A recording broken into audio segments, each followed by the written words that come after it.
Greetings, it's Jerry White here outside DC. You can see from the luggage behind me, I'm ready for a trip to UK and the Middle East, but I wanted to offer the monthly update from the ED and the senior team. So I hope you have your coffee and let's get started rifling through these slides and quick updates. Share my screen, that's okay. All right. There we go. I hope you can see all that. All right, happy fast February and World Interfaith Harmony Week. It's the 29th of February, and this is the second of our blockbuster summaries of what's going on at URI. So some highlights. We have the training in South Asia that just took place, completed. I think Karen Volker might be back in the States as I speak. We have the focus on our impact assessment, like wrapping that up from last year's and informing all of our work plans and conversations with the RLTs. We have the SAC and a new charter and nomination process, and we're welcoming on board a couple new staff. Coming soon, you're going to see a couple teaser slides for Tom Hurley's presentation on a new strategy development process over the next 6, 9, 10 months. A little summary on what we're trying to do with my travel, and then heads up for some briefings we'll have next month on the learning and action ecosystem, as well as hopefully approving some guidelines for our social media communications across the organization. And as a quick reminder, the change of date for Circles of Light this year moved from April to June 18th, which is close to the 25th anniversary of the charter signing. So that'll be in San Francisco. So yes, maybe one of the quick highlights is the team. All of them gathered regionally for training in Calcutta. It was quite important, and we had partners and CCs and staff learning about the health approach to violence. And I just got sort of a message on email that Bhavya was writing, saying it gives me great satisfaction and very content that things went so well and purposefully great. The whole idea, which started from Kigali between Bishwadev and Karen, went through a lot of changes and involved a lot of local factors. And it reached a level where we as a team engaged 5 regions and more than 30 participants. We know the challenges. 2 warring communities along with 1 local community who take sides are on the platter to learn something that may help them to help the whole issue. Manipur is still burning, and daily violence is a reality even now. So surely the Manipuri groups have a glimmer of hope, and for the first time in recent months, they are all ready to come together, which is something that URI has made possible, and we're keeping a keen eye on proper guidance to them. In the end, I'm really thankful to Bishwadev, his whole team, Tanya, Sheetal, Abraham, Ravi, and the 2 trustees, Ashwani and Devi, to become a team to shape this whole event. At this moment, I'm the happiest person seeing the Asia team effort and its great outputs, Bhavya. So congratulations, everyone. We'll hear more, and hopefully next month also Karen can write up a report and give you more detail. What we're teaching, just to remind you about the health approach that we think is actually perfect for URIs, like grassroots community-led approach. It's to detect and interrupt violence before it breaks out. It's violence prevention. It's about changing community norms, not just saying, oh, violence is okay, or we learn to live with it, but actually saying that violence isn't inevitable, and changing behavior of the highest risk. There are hotspots where violence is most likely to break out. So you've heard some of the other news, and treating violence as a disease, that's important. It clusters like a disease, it spreads like a disease, it transmits like a disease. So as we have a saying in English, if it walks like a duck, it quacks like a duck, maybe it is a duck.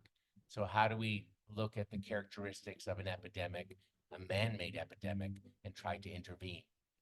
Well, there's so many ways that violence attacks us, like through the media, in family systems, community, in war and violent conflict, all around us. And children are susceptible. We all are susceptible. Not only are there victims of violence, we are witnesses to violence.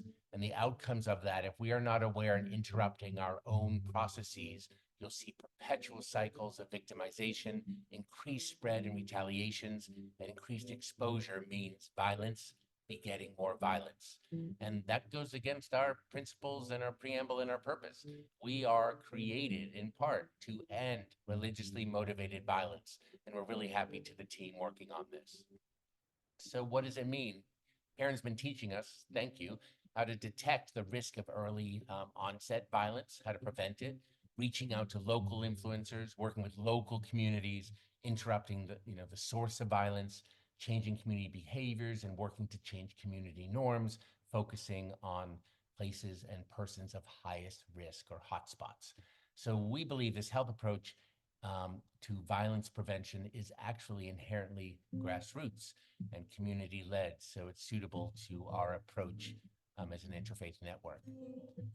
Another angle of news is actually HR. So you'll see the same, org chart for staff and contractors.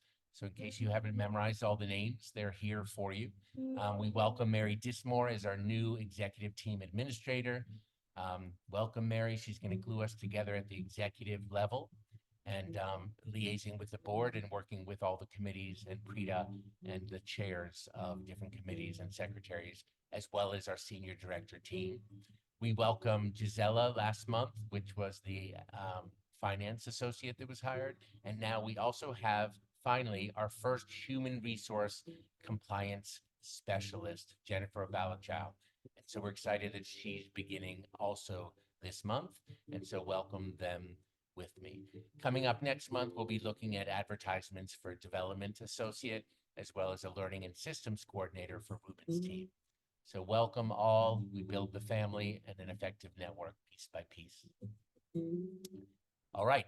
Also on the Senior Advisory Council front, the SAC has been undergoing lots of discussion and change. So thank you, Bill Swing, John Weiser, the chair of SAC, Prita Bansal, and Biff, helping with a new nominations process. You'll hear more about this perhaps at the GC meeting in March, but we're going to want to welcome new members bit by bit and individual by individual between now and June, where they can perhaps join us in the Circles of Light event.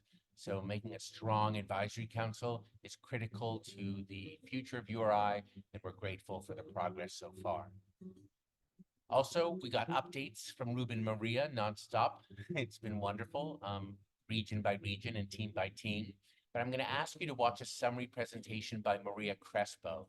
Maria did a presentation to the Senior Advisory Council a couple weeks back, and I thought it was so good that I wanted her to capture like an executive summary of what's been done and how we're integrating our findings from the learning assessment into the 2024 regional work plans.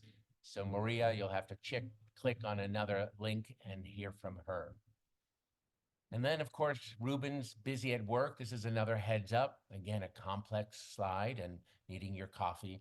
We don't have to go through it here. It's just to say a lot of thinking going into our modules and our iterative training that will include orientation sessions and onboarding that are happening as we speak, as well as knowledge and skill learning, workshops online and in person on our core principles and purpose areas, but also creating communities of practice who are willing to work together. Hopefully, by the end of this year, we'll have a real approach that we decided as part of our strategy to seed collaborations between and among CCs and partners on joint pilot initiatives that we can help support over time. So this is super exciting. Lots of new offerings in the works, and we'll hear more from Ruben in a presentation next month. And also, Tom Hurley is busy behind the scenes and with all of us at the senior team level and executive committee level, working to co-create a strategic framework and bring clarity to this multi-stakeholder process that involves all parts of the URI ecosystem. So yeah, this month and next, we're looking at design and launching, creating work teams, stakeholder conversations, and outreach to partners, SAC, GC, staff, regional coordinators, etc. So we'll have work teams, and you'll hear more of this from Tom. He'll be making a presentation also, I hope, at the GC meeting to help orient us what's upcoming and what he, Preet, and I have been discussing weekly. And then I'm off to the Middle East. It's a heartbeat of pain over there. And this is a lot of the images. It was a year ago that I was there on my first trip as ED for URI, meeting with the team and in Jordan. And Mahmoud was a great guide, and we had wonderful partners and hosts. Now I'll be going to Israel, Palestine, Jordan, UAE, and then back home. It's almost 2.5 weeks on the road for this. Super important given the sensitive time for us to be on a listening tour and meeting with our CCs on all sides to figure out the best way forward. And I think face-to-face meetings are super important at these very sensitive times. So I'm honored to be able to go back and serve in whatever way I can and report back from the field. Anyway, that's it. See you next month for our third blockbuster, our senior team monthly update. I hope these are helpful and that you can take some time to learn and just stay abreast of all that's going on at URI. See you at the end of next month. And with that, I'll stop the share and sign off.